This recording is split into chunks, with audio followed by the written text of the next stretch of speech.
Alright, okay. So welcome to everyone. Okay, so petang ni kita ada sedikit session. Okay, sambil kita tengah menunggu Dr. Arvin untuk join. Okay, hi to sepasang hati. Alright, selamat datang ke kita punya live. Okay, so kita tengah tunggu.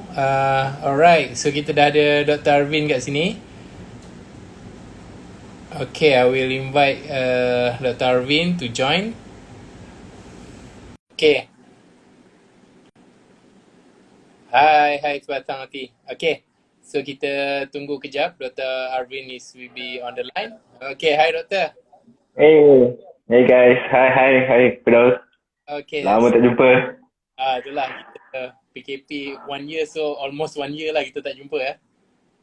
Yelah, dah lama tu. Kejap Doktor, kita tunggu our members to join and Boleh, jelas tak? invitation dah. So Doktor dekat mana? Kat rumah sekarang lah, baru balik kerja tadi. Oh, okay. Still lagi lah. Ada patient. Lah. Mesti. Itu takkan berhenti je. Oh. Mesti ada patient. Alright. So, kita ada Daniel. Okay, kita ada Naim kat sini. Our coach also is here. Okay, so Doktor. So, buang masa. And I would like to thank you because accept my invitation for this this sharing session about hypertrophy training lah. Okay, so kita memang tahu kata share you punya knowledge on the hypertrophy dekat you punya Instagram, and then banyak benda-benda content yang very good lah. So maybe Doktor can introduce sikit Doktor punya, what is your passion, your punya barbell matcha semua tu kan? How to call it? Yeah, correct. Ni. Yeah. So dengar tak? Jelas tak? Tepat, clear. Okay, so nama saya Dr. Arvin. So I'm actually at the moment a practicing sports physician, and I juga merupakan salah seorang strength and conditioning specialist dari National Strength and Conditioning Association. At the moment, I'm a licensed strength and conditioning specialist juga. So I have been in the fitness industry sejak umur saya 18 tahun. So sekarang tahun ni saya 34 tahun. Wow, lama tu.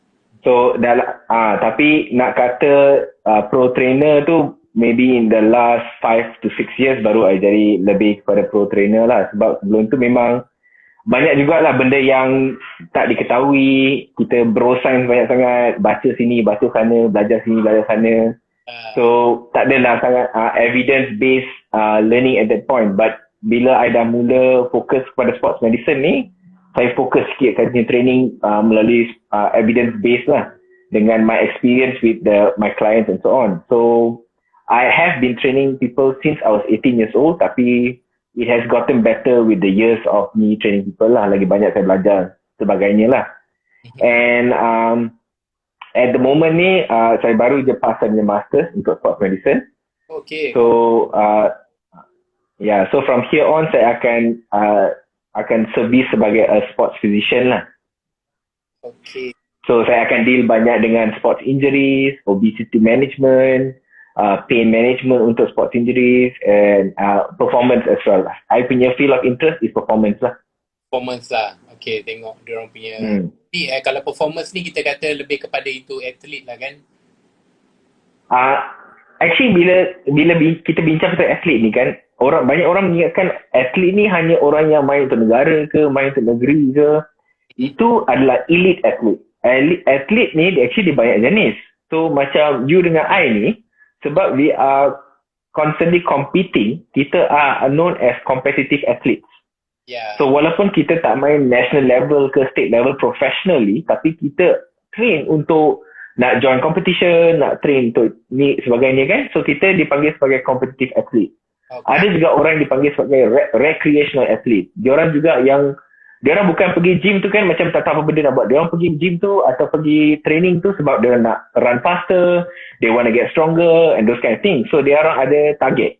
So these people are recreational athletes. So athlete ni banyak jenis actually. Betul understand on that. Ya, betul juga. I mean kalau macam yang orang boleh katakan kalau you train I think about 6 to 7 time per week tu dah boleh consider sikit lah. Depends on dia punya training jugalah. Correct. Yeah. Correct. Agree. Dia dah bukan macam normal punya like 3 to 4 times punya exercise kan. Even then, kalau you dah nak dikatakan sebagai exerciser sahaja, actually you akan exercise less than 2.5 hours per week. Yep. On average, macam take yourself kan, kalau you dah exercise sejam 4 times a week, you dah kira recreational athlete dah. Betul. Ya, dia punya intensity, punya duration lah kita boleh tengok to declare. Yeah, betul. Okay, so doktor, kita nak go on kita punya topik hari ni. So it's about hypertrophy lah. Okay. Pun masih belajar, tapi I dulu macam as a certified personal trainer tu, bila kita belajar tu mostly diorang akan ajarkan hypertrophy punya training method lah. Untuk macam foundation ataupun kita kata macam dulu memang kalau kita masuk CPT ke memang the base is hypertrophy lah. Diorang akan advise untuk so I think doktor boleh ceritakan sikit what is actually hypertrophy ni does ataupun dia punya training ni apa sebenarnya? Okay, so hypertrophy dalam sel manusia ni, kita ada dua jenis style yang sel boleh membesar atau bertambah lah. So satunya dipanggil hyperplasia, di mana sel itu boleh menjadi lagi banyak. So satu sel boleh jadi dua boleh jadi tiga, empat dan sebagainya. Okay, so tapi otot ni berbeza sikit. Dalam manusia, otot dikatakan tidak boleh hyperplasia. Dia tak boleh bertambah nombor sel dia. Dia hanya boleh sel tu membesar. Okay, maksudnya sel dia boleh jadi semakin gemuk ke semakin besar lah. So yang tu dipanggil sebagai hypertrophy. So dalam manusia ni, otot kita ni, number of cells yang kita ada ni, untuk sel otot ni boleh dikatakan dah ditakdirkan lah. Okay. Tapi capacity untuk sel tu membesar tu banyak. Okay, so tak boleh regenerate tu tak boleh regenerate lah. Tak boleh regeneration is different. Regeneration is part of healing. Kalau kita bagi hyperplasia ni, macam kalau kita katakan hati manusia ni kan, katakan kalau kita donate hati kita, kita boleh donate separuh hati kita kepada manusia lain, dan hati tu akan grow back pada saiz yang normal. Dia boleh hyperplasia pada saiz yang normal.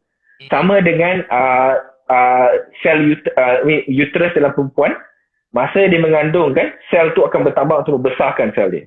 Untuk uterus tu. Tapi dalam manusia, otot kita membesar ni, sebab sel dalam otot tu, sel itu sendiri yang kecil ni akan jadi besar. Yang tu dinamakan sebagai hypertrophy. So, bila kita train muscle kita ni, bila kita buat resistance training ni, apa yang akan jadi kepada sel kita inilah, ialah sel itu akan hypertrophy kalau stimulusnya mencukupi. Okay, so dia akan besarkan kita punya sel otot tu lah. I mean dia akan besar. Yes. In simple terms, yes, that's what it means. Tapi banyak orang ingat, kalau saya buat resistance training, saya akan terus nampak macam Arnold Schwarzenegger. Itu tak betul lah. Kalau tear tu kalau kekoyak.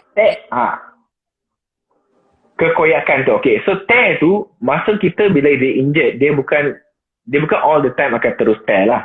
Dia sometimes boleh go through things like inflammation, lepas tu dia boleh dapat tendinopathy. Tapi tear ni biasa berlaku katakan masa main bola kan, sometimes you tengok dia nak cuba tackle orang, telunjuk kaki dia, lepas tu otot tu tak dapat stretch beyond that particular amount, dia akan koyak lah. So tear tu lain.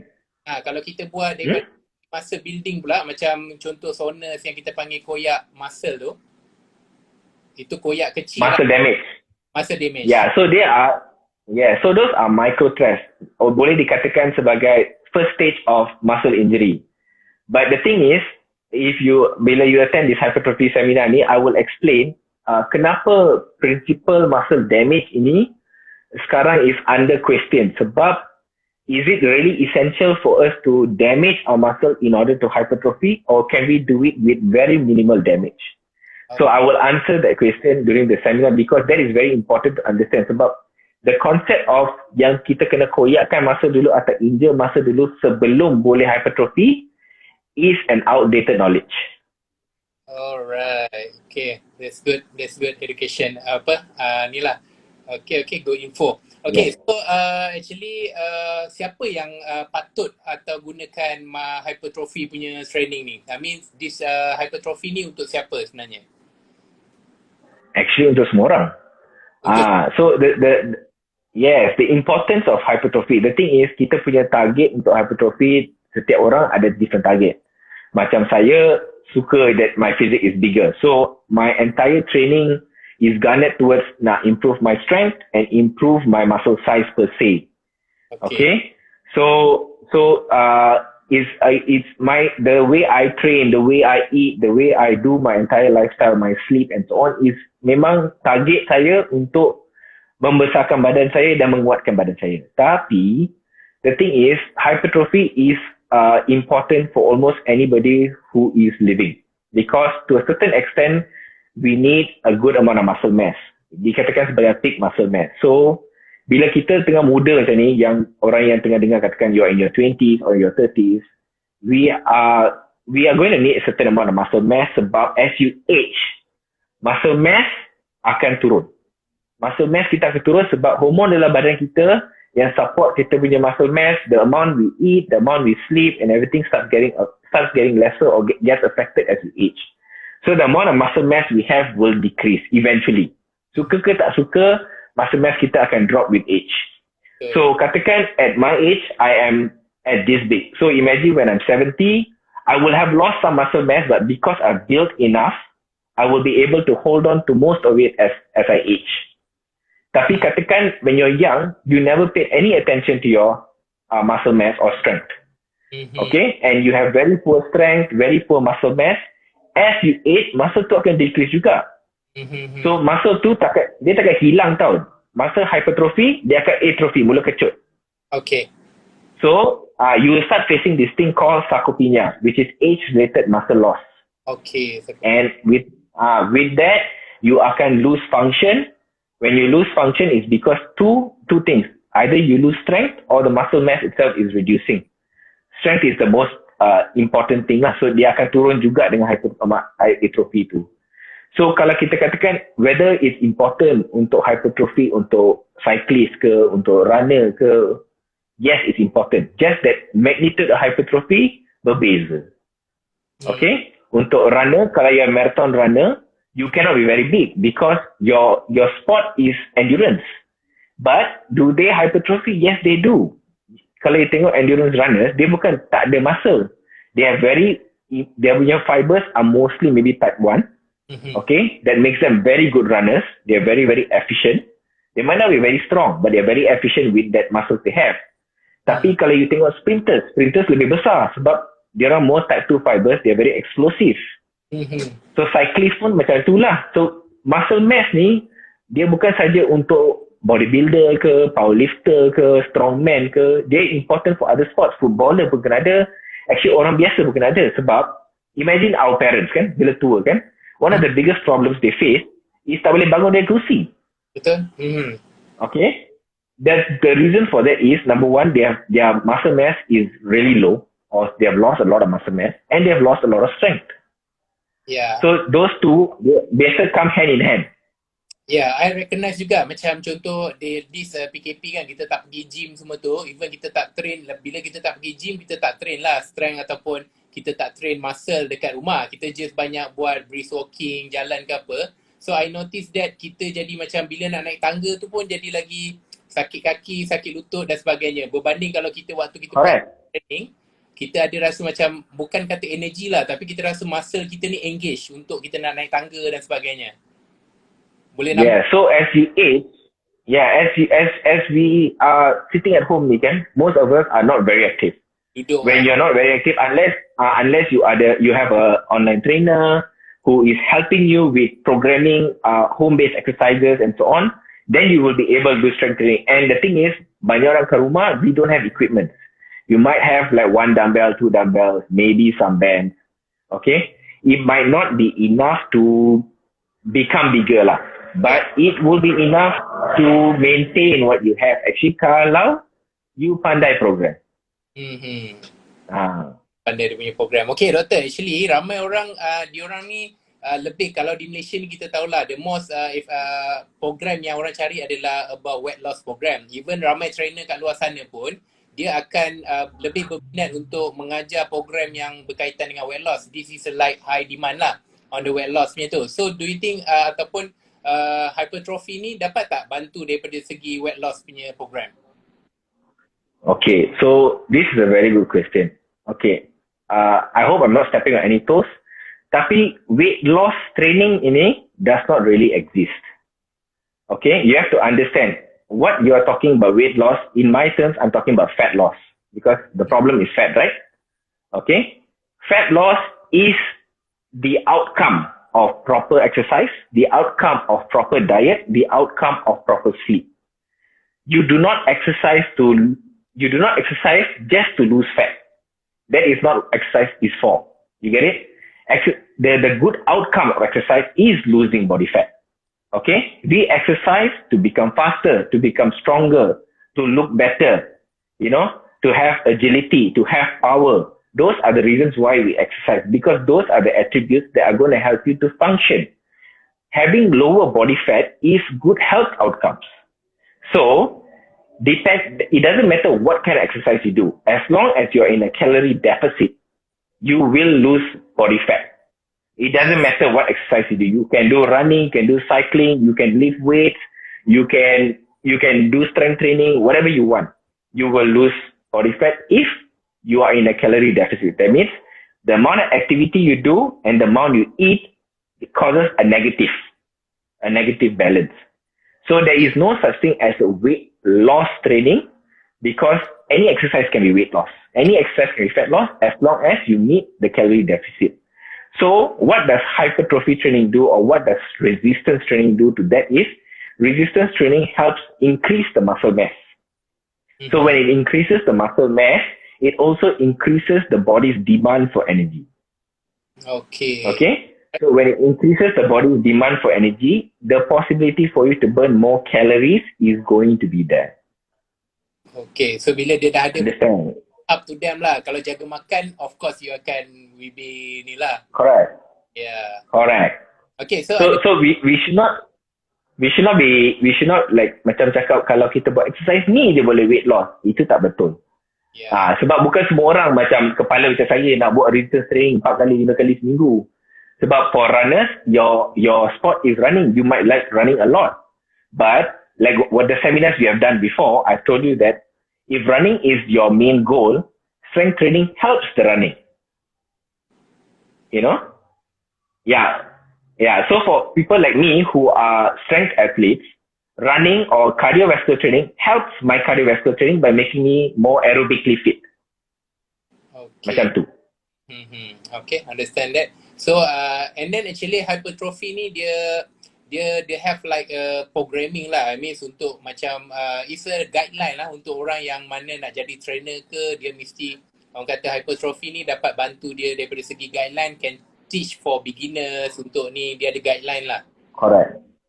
So the reason why I wanted to do this seminar is kebanyakan orang yang who are trainers who are teaching hypertrophy ini, okay, sadly in our country, the amount of accreditation or the certificates you need and everything is not very strict. Anybody can become a trainer, So there is always going to be a disparity of what this person teach or what that person teach. Kenapa trainer ni suruh buat 10 set, 10 repetition, apa hal trainer ni suruh buat 3 set je? So kenapa banyak sangat berbeza? Kenapa? Okay. So sebagai trainer ni, as a trainer, it is important for you to understand the principles of a particular training. And I realize that most people do not understand the principles. So, bila kita program training ni, kita main bantai je. Apa yang kita rasa betul. Okay? And if you understand, kalau you tengok pro trainers kan, bila kita program any kind of training ni, the training is actually specialized, individualized. That means, kalau saya program untuk Firdaus katakan, dia kena individualized and specialized to your needs, your capabilities, apa yang you akan ada, apakah kekurangan dengan you. That means probably you have a knee problem, so maybe lunges might not be suitable for you. I might have to do leg presses or something else. You cannot just use cookie cut program. Maksudnya, saya program ni, kita guna untuk 10 orang. Tak boleh macam tu. Okay, you might need 60 seconds rest between sets, but the other person might need 2 minutes rest between sets because they're not recovering enough. Okay, so dia banyak individualization. So as a trainer, a good trainer, you will be able to do that. So the reason why I want to do this seminar is to equip you, macam bagi you the toolbox. Yeah. Okay, so I'm going to teach you what are things you can do, what are things that in the toolbox. So katakan untuk klien ni, kita kena gunakan spana ni, kita gunakan skru ni untuk klien ni. Tapi untuk klien kedua, tak boleh guna pula ni sebab tak berfungsi. So we have to try something else. Okay? And the thing is, you have to understand as a trainer ni, dia bukan macam kita akan tahu semua dalam first session dah betul. You kena tahu macam mana nak troubleshoot. Klien katakan, lepas training session ni macam sore dia nak recover tak bagus sangat, terlalu banyak soreness, I can't seem to do my next session, I'm not recovering well enough. So you have to be able to troubleshoot where the problem is. Maybe you are giving too many sets, maybe you're giving too many repetitions, maybe the weight is too much. So kalau if you're a trainer who has the toolbox, you will be able to troubleshoot. And what I'm trying to do is give you the toolbox. Yeah, it's a complete. Yalah, of course kita kena tahulah macam mana kita nak modify all the untuk tengok pada individual semua tu kan. So hypertrophy ni dia I think memang is a basic yang memang dia kena faham betul-betul dululah before correct the program. Okay, so ramai orang dia satu lagi dia takut macam strength training ni this is normal lah, common punya question yang perempuan dia akan takut badan dia jadi besar. Tapi but I believe now ramai juga perempuan yang dah into this gym right now because they have this education lah. But last correct time kan memang perempuan semua all the runners semua tak nak pergi buat apa. Okay, so now I nak tahu doktor boleh advise what is the difference between strength training, hypertrophy and also some like powerlifting punya program. Okay, so if you're talking about resistance training or strength training, kita use that word interchangeably actually. Okay, resistance training ni, it is depending on what your goal is. Okay, so resistance training is a huge spectrum. Okay, so if you see powerlifters, powerlifters biasanya is a sport of strength. It's a sport to show strength. So if you tengok the style which powerlifters train is memang low repetition training, very high load training. Okay, kita akan gunakan 85%, 90% one repetition max. So katakan kalau one repetition max saya adalah 200 kilo squat, biasanya saya akan training dalam range 160 hingga 200 most of the time. Tapi kalau kita tengok hypertrophy ni is somewhere in the middle. Between 5 to 30 repetitions ni, kita boleh train to improve muscle growth, muscle size. Okay? And the thing is, this is more apt for you kalau you tengok bodybuilders, physique athletes and semuanya, biasanya akan train in this particular range untuk dapatkan hypertrophy muscle. Okay? Then if you tengok, these are the main two difference between the types of training. Now, bila if you train more than, I said, 25 repetition, 30 repetition, they're more towards endurance kind of training lah. Okay? They call it like strength endurance. Macam kita buat push up 50 kali. Macam tu kan? It's more towards strength endurance. So if you have to understand that dalam setiap spektrum ni, hypertrophy is the most between katakan 5 to 30 repetition. Tapi tak ada hypertrophy kat 1 to 5 repetition. Ada juga. Just dia bukan the best. You don't get the most amount of hypertrophy.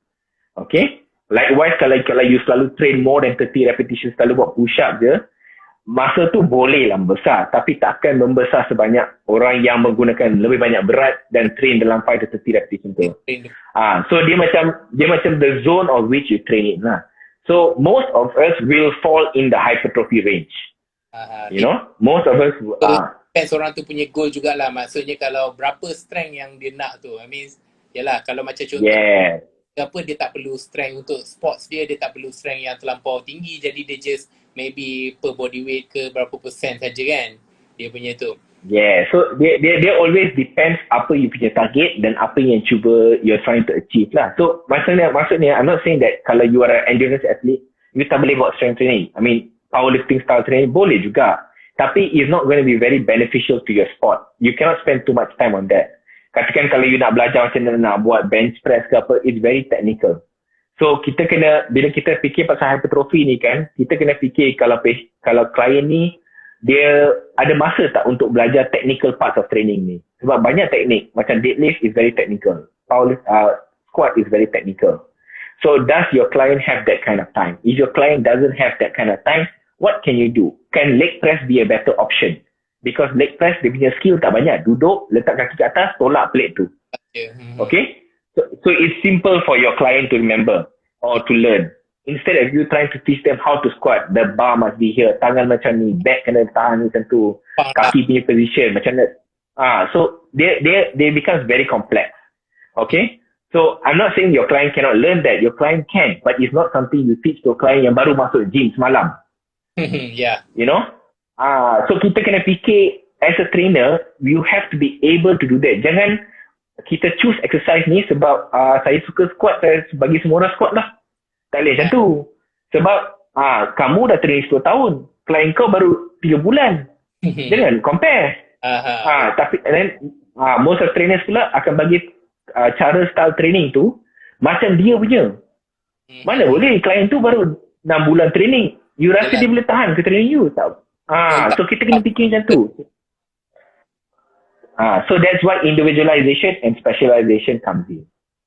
Okay, alright, Doctor. So, I think hypertrophy is a good, yelah kita panggil dia is a part of programming, and then dia ada method dia dan sebagainya. Nanti kita akan belajar form lagi, macam mana correction form semua tu. Lepas tu, of course, nama-nama muscle, anatomy semua tu. That's why I think this seminar akan membantu banyak lah actually untuk trainer, sebab not just only programming, dia kena tahu macam mana form yang betul, dekat mana muscle engagement dan sebagainya lah. I think this seminar orang kata sangat useful lah untuk yang mana trainers yang nak tambah add on dia punya knowledge. So I think you guys boleh join di seminar, dan kan banyak lagi soalan. I think it's very informative and attractive lah dia punya seminar ni. I believe dengan Dr. Arvin memang kita tengok memang non-stop lah kita akan bertanya dan tak boring for this seminar. If you guys nanti yang mana berminat untuk belajar tentang hypertrophy training ni, so you guys boleh klik kita punya link, nanti we will share dekat absolutewellness.my/hypertrophy, dan kita boleh tengok lah dekat Instagram doktor, boleh follow Dr. Arvin, follow Instagram. Kita akan promote untuk kita punya seminar pada 17 hari bulan ni nanti.